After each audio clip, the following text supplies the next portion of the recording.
Hello दोस्तों, स्वागत है आपका एक और नई वीडियो में। संदीप शीतल ब्लॉग की तरफ से मैं आज आपके लिए एक और वीडियो लेके आया हूं। तो मैं यही कहूंगा कि अगर आप पेरिस आने का यहां पर प्लान कर रहे हो और आपको पता नहीं है पेरिस में कहां कहां आपको विजिट करना चाहिए, कितने दिन आपको लगने वाले हैं, तो वो सब इस ब्लॉग में मैं आपको दिखाने वाला हूं। तो पेरिस में आप क्या क्या चीजें यहाँ पर एक्सप्लोर कर सकते हो, तो स्पेशली इस ब्लॉग में आज हम कवर करने वाले हैं। तो सबसे पहले स्टार्ट करते हैं वीडियो को। संदीप शीतल ब्लॉग को अगर आपने अभी तक सब्सक्राइब नहीं किया तो चैनल को सब्सक्राइब जरूर कर दीजिए। चलिए दोस्तों, बात करते हैं यहाँ पर 5 ऐसे स्पॉट्स जो पेरिस में आपको मस्ट विजिट करने चाहिए। मैं यही कहूँगा कि अगर आप पेरिस आ रहे हो तो बहुत सारे अट्रैक्शन पॉइंट्स हैं यहाँ पर, बट 5 ऐसे मेजर स्पॉट्स के बारे में आज हम बात करेंगे जो आपको मस्ट विजिट करने चाहिए। चलिए दोस्तों, यहाँ पर पहला जो स्पॉट है आप वो गैस कर सकते हो। Specially Eiffel tower 7 wonders of world में से एक जगह है, तो आप जरूर मस्ट रिकमेंड मैं करूँगा कि एफिल टावर यहाँ पर विजिट कीजिएगा। एफिल टावर के लिए आपको यहाँ पर 2 से 3 मैं स्पेशल रिकमेंडेशन दूंगा। सबसे पहली, आप यहाँ पर इवनिंग में प्लान कीजिएगा। अगर आप इवनिंग में प्लान करोगे तो आप यहाँ पर डे और नाइट दोनों का व्यू एक्सप्लोर कर सकते हो। स्पेशली रात में आपको एफिल टावर से जो ऊपर टॉप से सिटी का व्यू देखने को मिलने वाला है वो बहुत ही ज़्यादा प्यारा मिलने वाला है। आइए दोस्तों, बात करते हैं इसके बाद कॉस्ट की यहाँ पर। तो अगर आप एफिल टावर के टॉप पे जा रहे हो तो टोटल यहाँ पर तीन फ्लोर बने हुए हैं, first floor, second floor, top floor. अगर आप टॉप फ्लोर पर जा रहे हो तो आप एज ए अडल्ट आपको लिफ्ट के थ्रू जाना है तो 36 यूरो का आपको यहाँ पर चार्जेस पे करना पड़ेगा। और अगर आप सेकंड फ्लोर तक बाय लिफ्ट जाते हो तो 26 यूरो का चार्जेस आपको यहाँ पर पे करना पड़ेगा। उसके अलावा आपको बहुत सारे यहाँ पर हाइब्रिड ऑप्शन भी मिलने वाले हैं, जैसे कि आप second floor by lift by stairs जा सकते हो और सेकंड फ्लोर से टॉप फ्लोर आप बाय लिफ्ट जा सकते हो। ऐसा बाइफरकेट करके भी जा सकते हो, तो थोड़ा आपको कॉस्ट कम पड़ने वाली है। उसके अलावा सेकंड फ्लोर तक आपको स्टीयर्स का भी यहाँ पर एक ऑप्शन मिलने वाला है। बाकी उसके अलावा मैं यहाँ पर डिस्क्रिप्शन में सब कॉस्ट वगैरह डाल दूंगा। अडल्ट की कॉस्ट यहाँ पर अलग रहने वाली है, 12 to 24 ईयर्स ओल्ड आप अगर हो तो उसकी कॉस्ट अलग रहने वाली है, लेस देन 12 की कॉस्ट अलग रहने वाली है। तो डिफरेंट कॉस्ट आपको मैं यहाँ पर डिस्क्रिप्शन में जरूर डाल दूंगा, आप वहाँ पर जाकर जरूर चेक कर सकते हो। But as a adult 36 euro top floor, 26 euro second floor आपको यहाँ पर रहने वाली है। उसके अलावा गाइज बात करते हैं अभी आपको यहाँ पर टिकट बुकिंग कैसे करनी है एफिल टावर के लिए। तो 2 ऑप्शन है सिंपल, आप ऑनलाइन भी बुकिंग कर सकते हो, उसके अलावा आप ऑफलाइन भी ले सकते हो टिकट। बट ऑफलाइन में पीक सीजन में, समर में स्पेशली आपको यहाँ पर बहुत ज़्यादा क्राउड मिलने वाला है। तो मैं यही कहूँगा कि आप ऑनलाइन बुक करोगे तो काफ़ी अच्छा है। तो ऑनलाइन वेबसाइट का लिंक भी मैं यहाँ पर डिस्क्रिप्शन में डाल दूंगा। तो ऑनलाइन ऑफलाइन प्राइस आपको सेम पड़ने वाला है, बट ऑफलाइन में आपको बहुत लंबी यहाँ पर क्यू मिलने वाली है। ऑलमोस्ट वेटिंग आवर्स मैं कहूँगा पीक सीजन में वेटिंग टाइम आपको 2 आवर्स पड़ने वाला है। उसके अलावा गाइस बात करते हैं अभी आपको किस सीजन में यहाँ पर एफिल टावर पर विजिट करना चाहिए। तो स्पेशली मैं आपको रिकमेंड करूँगा कि आप समर में यहाँ पर विजिट कीजिएगा। विंटर में अगर आप विजिट करते हो तो इतना ज़्यादा आपको फॉग मिलने वाला है कि आपको एक बंदे से दूसरा बंदा, मैं ये कहूँगा कि 50-20 मीटर के डिस्टेंस पे भी आपको कुछ दिखाई नहीं देगा।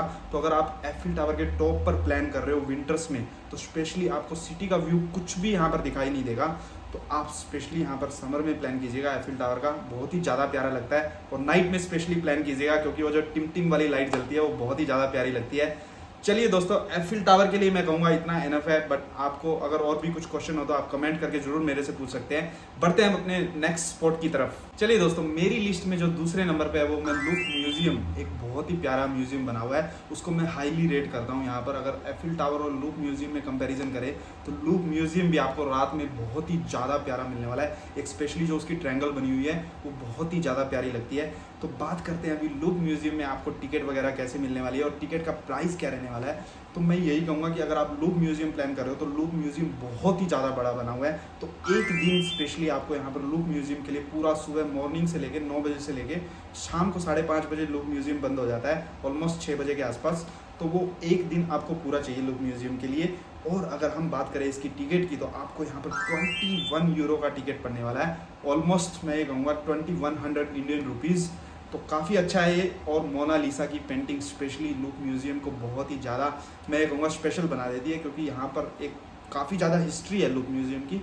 तो मोनालिसा की पेंटिंग बहुत ज़्यादा यहाँ पर फेमस है, तो बहुत दूर दूर से लोग इसको देखने आते हैं। तो आप लूप म्यूजियम पे जरूर यहाँ पर प्लान कर सकते हो। Second recommendation, strong recommendation after Eiffel tower you should visit loop museum. एक दिन आपको पूरा लगने वाला है, in short 21 euro for 1 day. चलिए दोस्तों, बढ़ते हैं अपने तीसरे स्पॉट की तरफ। जो तीसरा मेजर स्पॉट है, मैं ये कहूँगा कि अगर आप पेरिस विजिट कर रहे हो तो आप डिज्नीलैंड जाना मत भूलिएगा। डिज्नीलैंड बहुत ही ज़्यादा बड़ा बना हुआ है यहाँ पर, वर्ल्ड के टॉप 10 में ये डिज्नीलैंड आता है। तो मैं यही कहूँगा कि आप डिज्नीलैंड यहाँ पर जरूर विजिट कीजिएगा। आइए दोस्तों, अब बात करते हैं डिज्नीलैंड में आपको कितना टाइम चाहिए। यहाँ पर मैं यही कहूँगा कि मिनिमम अगर आप यहाँ पर डिज्नीलैंड का प्लान कर रहे हो तो 2 दिन आपको यहाँ लगने वाले हैं, बट आप 1 दिन में भी कवर कर सकते हो, बट डिपेंड करता है कि आप क्या देखना चाह रहे हो। यहाँ पर 2 मेजर पार्क बने हुए हैं, एडवेंचर पार्क और डिज्नीलैंड वर्ल्ड। तो आप दोनों का टिकट भी ले सकते हो, बट अगर आपने एक का टिकट लिया तो आप एक में ही जा पाओगे, दोनों में नहीं जा पाओगे। तो मैंने जो पर्सनली विजिट किया था वो डिज्नी वर्ल्ड था। अब मैं आपको थोड़ा सा डिफरेंसेस बताता हूँ डिज्नी वर्ल्ड और एडवेंचर पार्क में क्या डिफरेंस है। तो अगर आप फैमिली के साथ प्लान कर रहे हो, अगर आपके पास छोटे बच्चे हैं, तो मैं यही कहूँगा कि आप डिज्नी वर्ल्ड जाइएगा, क्योंकि यहाँ पर आपको थोड़ा कम डेंजरस राइड मिलेंगी, थ्रिलिंग आपको थोड़ा कम मिलेगा। बट डिज्नी वर्ल्ड में भी बहुत ऐसी चीज़ें हैं जो आप एक्सप्लोर कर सकते हो। मैंने पर्सनली 1 दिन में डिज्नी वर्ल्ड कवर किया था, तो काफ़ी अच्छा बना हुआ है। और अगर मैं बात करूँ यहाँ पर एडवेंचर पार्क की, अगर आपको थ्रिलर चाहिए और हैवी राइड्स चाहिए तो आप ज़रूर यहाँ पर एडवेंचर पार्क पे भी विजिट कर सकते हो। बट इन शॉर्ट मैं यही कहूँगा डिज्नीलैंड बहुत ही ज़्यादा बड़ा बना हुआ है, तो आप 2 दिन का प्लान जरूर करके यहाँ पर आइएगा। बट अगर आपके पास कम टाइम है तो आप 1 दिन में भी डिज्नी वर्ल्ड को जरूर यहाँ पर एक्सप्लोर कर सकते हो। उसमें भी आपको बहुत अच्छी राइड्स यहाँ पर मिलने वाली है। उसके अलावा एक बहुत ही प्यारा सा वहाँ पे डिज्नी वर्ल्ड स्मॉल वर्ल्ड बना हुआ है, तो उसमें बहुत सारे डिज्नी के सारे कैरेक्टर्स आपको देखने को मिलेंगे, आप वहाँ विजिट कर सकते हो। उसके अलावा यहाँ पर समुद्री डाकू जो पहले आए थे, उनका जैसे वो गोल्ड वगैरह चोरी किया था उन्होंने, वो सब उन्होंने डेमो बनाया हुआ है, पूरा आपको बोट के थ्रू लेके जाएंगे पानी में से। एकदम बहुत ही प्यारी जगह है, मैं कहूँगा specially recommend place in Paris Disneyland, आप यहाँ पर जरूर विजिट कीजिएगा। अभी बात करते हैं इसकी कॉस्ट की, जो ऑन एन एवरेज इसकी कॉस्ट पड़ने वाली है आपको 70 यूरो तक पड़ने वाली है, बट पीक सीजन में 100 यूरो तक भी जाती है। बट मैंने जो पर्सनली चेक किया था, विंटर में इसका टिकट जो था 55 यूरो का सबसे लोवेस्ट टिकट मुझे मिल रहा था। बट जब मैंने विजिट किया था तो पीक सीजन जो मैं कहूँ इसका अप्रैल से जून जुलाई तक रहता है, पीक समर में, तो उस टाइम पे टिकट ऑलमोस्ट 90 से 120 तक भी यहाँ पर आपको मिलने वाला है। तो ये था मेरी लिस्ट में तीसरा मेजर प्लेस जो आप पेरिस में यहाँ पर विजिट कर सकते हो।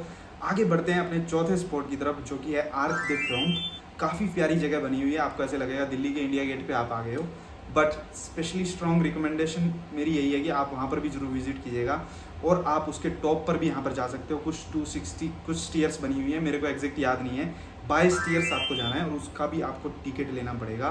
तो यहाँ पर भी एक चीज़ मैं आपको हाईलाइट करके बताना चाहूँगा, अगर आप फ्रेंच सिटीजन हो तो आपके लिए एंट्री यहाँ पर फ्री रहने वाली है, बट अगर आप फॉरनर हो तो आपको यहाँ पर 16 यूरो का टिकट लेना पड़ेगा। थोड़ा सा पर्सनली मेरे को ये लगता है कि फॉरनर्स के साथ यहाँ पर भेदभाव किया गया है, बट 16 यूरो का टिकट पड़ने वाला है। बट अगर आप स्टूडेंट हो लेस देन 24 ईयर्स और आपके पास फ्रेंच रेजिडेंस कार्ड है तो भी आपको यहाँ पर फ्री टिकट मिलने वाली है, इवन आप फॉरनर हो तो भी।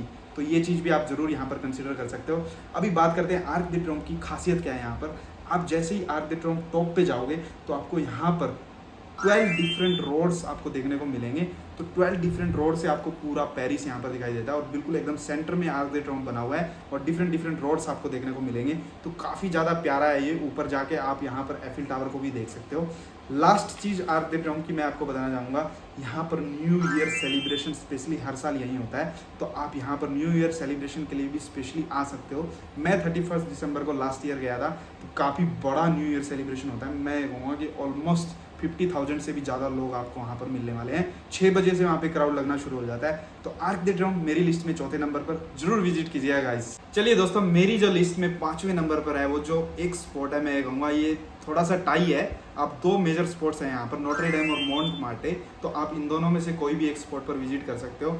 मैं रिकमेंड करूँगा कि आप नोट्रे डेम जाना, यहाँ पर एक बहुत ही प्यारी कैथेड्रल बनी हुई है। थोड़ा सा उस पर अभी कंस्ट्रक्शन का काम चल रहा है, बट आप नोट्रे डेम यहाँ पर विजिट कर सकते हो और इसकी एंट्री आपको फ्री यहाँ पर मिलने वाली है। तो 5वां और मेजर जो मेरी लिस्ट में जो स्पॉट है वो नोट्रे डेम, बिल्कुल ज़्यादा एफिल टावर से दूर नहीं है, तो आप वहाँ भी विजिट कर सकते हो। उसके अलावा जो मेरा सेकंड स्पॉट है 5th नंबर पर ही, वो है मोंटमार्टे। ये भी एक बहुत ही प्यारी पुराने टाइम की कैथेड्रल टाइप बनी हुई है, तो आप यहाँ पर भी विजिट कर सकते हो। मोंटमार्टे भी एक बहुत ही प्यारी जगह है, तो वहाँ पे भी आपको फोटोग्राफी वगैरह थोड़ी अच्छी मिल जाएगी। चलिए दोस्तों, मैं यही कहूँगा कि ये थे मेरे 5 मेजर ऐसे स्पॉट जो पेरिस में आपको मस्ट विजिट करने चाहिए। उसके अलावा कुछ मैं एक और थोड़ी आपको पर्सनल अपनी रिकमेंडेशन देना चाहूँगा कि आप वहाँ पर भी विजिट कर सकते हो, बट इन 5 प्लेसेस के अलावा आप बोटिंग का टूर ले सकते हो, जो एफिल टावर के बिल्कुल सामने आपको मिलने वाला है। 20 यूरो 1 आवर के लिए आपको ये बोटिंग का टूर मिलने वाला है। वहाँ पर आप जरूर विजिट कर सकते हो। तो बोटिंग का अगर आपको एक्सपीरियंस देखना है तो मैंने इसके लिए ऑलरेडी एक व्लॉग डाला हुआ है, तो आप डिटेल में जाके उसको जरूर चेकआउट कर सकते हो। उसके अलावा मैं आपको यहाँ पर रिकमेंड करूँगा कि एक और चुनरी गार्डन करके जगह बनी हुई है, बिल्कुल लूव म्यूजियम और एफिल टावर के पास में ही बना हुआ है ये, तो आप वहाँ पर भी विजिट कर सकते हो। गार्डन है, आप वहाँ पर बैठ सकते हो, थोड़ा अपना रिलैक्स कर सकते हो। तो समर वगैरह में आपको ट्री वगैरह चाहिए तो वहाँ पर अच्छा एक सीटिंग का अरेंजमेंट बना हुआ है, तो आप वहाँ जरूर विजिट कर सकते हो। एक और स्पॉट यहाँ पर मैं आपको रिकमेंड करना चाहूँगा, कैथाकॉम। ये बहुत ही ज़्यादा पुराने टाइम की एक हिस्ट्री है इसकी, तो मैं यही कहूँगा कि आप कैथाकॉम भी यहाँ पर विजिट कर सकते हो। आपको आज भी वहाँ पर पुराने टाइम के स्केलेटन्स देखने को मिलेंगे, तो ये भी आप चीज़ यहाँ पर जरूर एक्सप्लोर कर सकते हो। और जो ये कैथाकॉम है बिल्कुल अंडरग्राउंड बनी हुई है, पूरी एक वॉल है, वहाँ पर आज भी आपको पुराने जो उनके स्केलेटन्स थे देखने को मिलेंगे। तो ये जो मेजर स्पॉट्स हैं आप जरूर यहाँ पर पेरिस में विजिट कर सकते हो। इसके अलावा मेरे को ऐसा नहीं लगता कि पर्सनली यहाँ पर कोई ऐसा जो स्पॉट है आपको विजिट करना चाहिए। एक स्पेशली टावर बना हुआ है यहाँ पर, मोंट मार्ने करके कुछ टावर है, बिल्कुल एकदम एफिल टावर जैसा टावर बना हुआ है, बिल्डिंग है बेसिकली, कुछ 60 कुछ फ्लोर हैं। वहाँ पर भी आप 20 यूरो एक उसका एंट्री टिकट है। 60th फ्लोर पे जाके आप वहाँ से भी सिटी एक्सप्लोर कर सकते हो। बट अगर आप एफिल टावर जा रहे हो तो मेरे ख्याल से आपको ऐसे टावर पे जाने की जरूरत नहीं है। इसलिए दोस्तों मैं इतना ही कहूँगा कि अगर आपको पेरिस में प्लान करना है तो आप यहाँ पर जरूर विजिट कर सकते हैं। अब बात करते हैं कि आपको कितना टाइम यहाँ पर लगने वाला है। तो एक दिन आप एफिल टावर के लिए जरूर स्पेयर करके आइएगा, जो मेरा पहला स्पॉट था। सेकंड स्पॉट लूव म्यूजियम के लिए भी आप एक दिन यहाँ पर जरूर प्लान करके आइएगा, और डिज्नीलैंड के लिए आप यहाँ पर 2 दिन प्लान करके आइएगा। और यहाँ पर आर्क दे ट्रियोम्फ और जो भी बेसिक स्पॉट्स हैं यहाँ पर आर्क दे ट्रियोम्फ, मोंट मार्टे या फिर चुनरी गार्डन, उनके लिए एक दिन मोर देन एनफ है। तो 5 दिन के लिए मैं ये कहूँगा कि आप यहाँ पर जरूर पेरिस में प्लान कर सकते हो। बजट वाइज भी मैंने ऑलरेडी आपको यहाँ पर कॉस्ट बताने की कोशिश की। तो चलिए दोस्तों, इस ब्लॉग में इतना ही। मैं कहूँगा कि अगर ब्लॉग अच्छा लगा हो तो लाइक कर दीजिए, दोस्तों के साथ शेयर भी कर सकते हैं। और अगर मेरे चैनल पर पहली बार आए हैं तो चैनल को सब्सक्राइब करना मत भूलिएगा, ताकि मैं आपके लिए और ऐसी वीडियोस लेके आता रहूँ। मिलते हैं आपसे अगले ब्लॉग में। जय हिंद, जय भारत।